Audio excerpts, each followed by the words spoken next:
my favourite. It is? Yeah. Yeah. I think so. It's lush. It's really lush ballad. I think Tora sort of came up with the initial chords for it. Well, the sort of pad chords, and then I came up with the sort of piano arrangement, and the chords I think are almost directly linked to a part of Mozart's Requiem, and you know, you can't go wrong with Mozart really, in terms of kind of a musical / emotional precision. So it just works for me every time. I don't get bored of that track. And the lyrics are a reference to a family funeral. Yeah. There's a really stripped down image of a family gathering around a boy who died too early before his parents, and kind of that hopeless situation. Kind of just documented very down to earth in a way, trying to kind of not make the feelings burst in a way. It's kind of a paradox because the music it has this quite dramatic, bombastic ending, but in a way that's sort of appropriate. You know, it's sort of this. Well, the paradox always has a home with us. You know, it's that constant sort of, you know, battle of contradictions. The first one we wrote for this album, actually, and it came together quite quickly. It was at my house. Chris and I were doing the music for it. I think we had some words, maybe started writing. Yeah, but not all of it. But not all of it. It was initially called Death in England. Kind of a fox hunting scene. It's kind of the companion piece to Norwegian Gothic in a way. We're playing on the same cliches. You know, what's bubbling under the surface of this sort of, you know, heritage.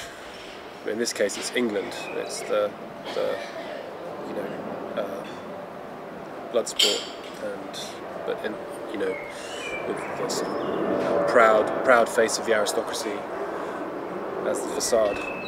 But it's really, I suppose, it's a critique from a bird's eye perspective. I'd say generally for this album that the themes are less internalised, that they are more from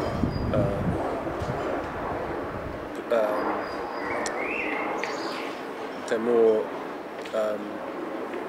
it's like a view from further away, from a distance. England's an island. Yeah. Lots of islands on this. There's lots of islands, yeah. I think that is probably my favourite of the tracks. It's a real audio picture.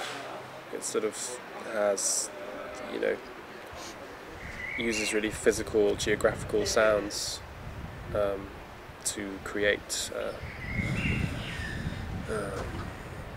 kind of musical environment.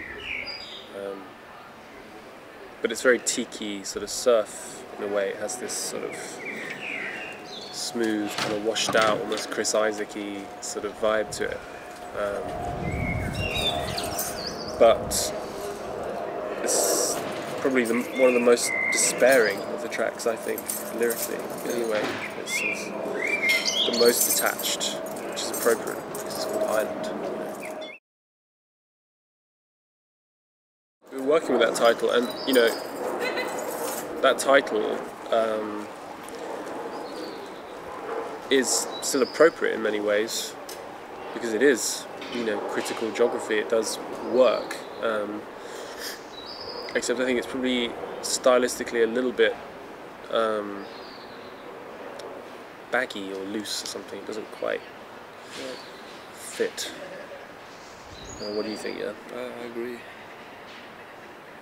Wars of the Roses is more us. You know, it's more kind of our signature of kind of zooming in on a symbol. It's quite bombastic in a way. Yeah. As well. The wars and We almost haven't decided, you know.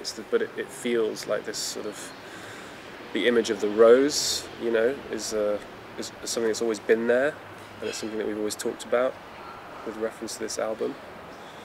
And it also has this kind of, you know, royal, you know, this link to monarchy, and which is kind of prevalent throughout the album. There's this sort of Britannia feel running throughout, sort of pompous thing in a way.